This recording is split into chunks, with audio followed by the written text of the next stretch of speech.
Another question I would like to address in this series is about how can we be more humane, more alive, more real, more authentic? How can we move beyond the ideas that we are a product? And it's just a matter of selling ourselves on the personality market, making a lot of money, buying things. That's how we measure ourselves. That's actually how we have been measured. We're told that as children we are only as good as long as we do what we're supposed to do and produce desirable results and outcome. Study for tests, make good grades, pay attention to the teacher. But something very sad happens back then, and I very much have felt that. Being forced basically to focus on things outside of us, having to pay attention to a teacher, pay attention to authority outside of us, keeps us from listening to ourselves.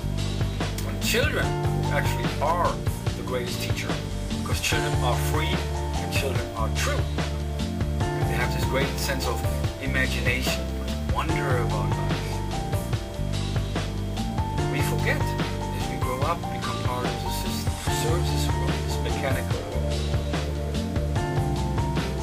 To do what is socially desirable. But the price we should pay is dear. Even though we forget, slowly but gradually over time as we become part of the system, we forget about who we are. So we fall asleep. We live in this half days in this world, doing what is expected of us, not really questioning things anymore, because we are too busy being part of the rat race of life. And yes, it is very, very beautiful. All the lights and all the glimmer and all the entertainment and all the things money can buy, beautiful, are amazing. Yet, what happens during this process of conditioning to our human spirit is detrimental. We become separate from the source. The source is God. So as we become separate from the source, we learn to look for things, or we begin to look for things outside of us. We look for happiness, we look for joy, we look for love, we look for peace, we look for freedom outside of us, because we have lost that connection within ourselves.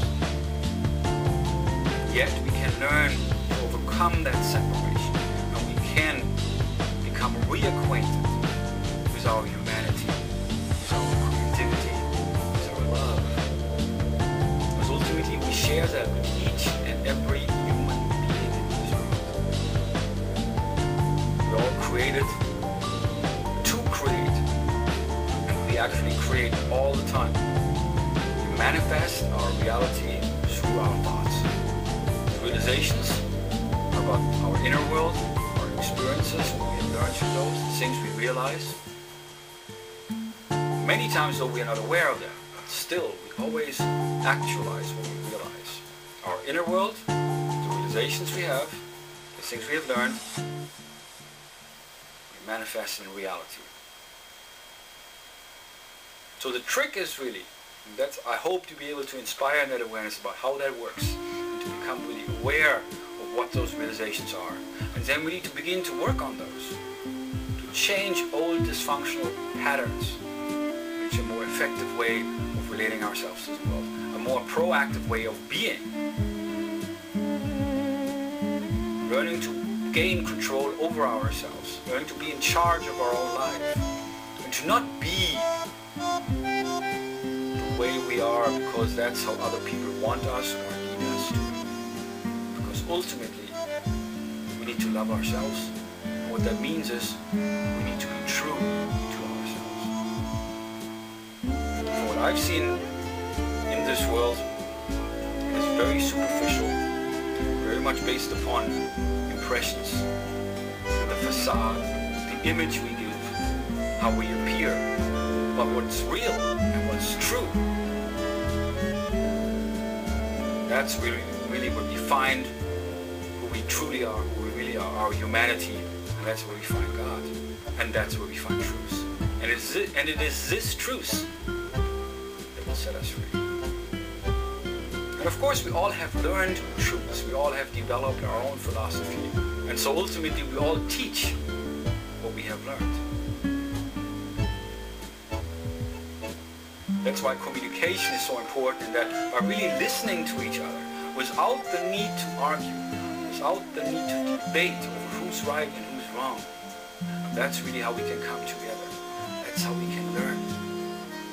That's how we can grow through the experience of being with other people.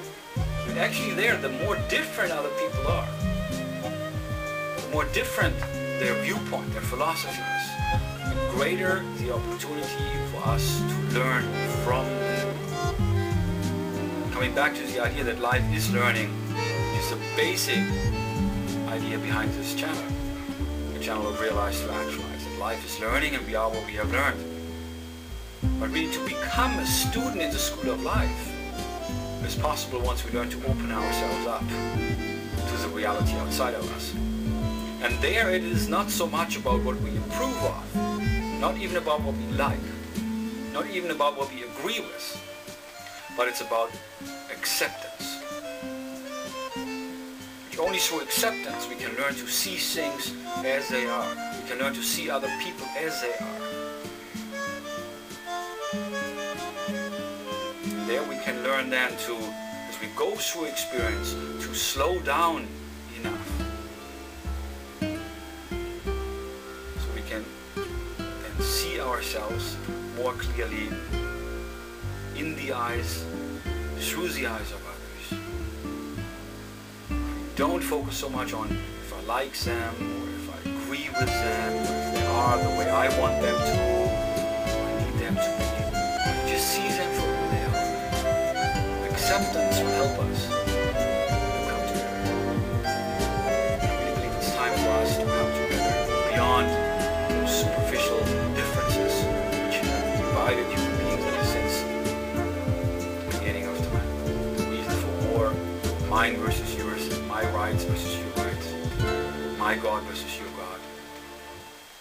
We are all one.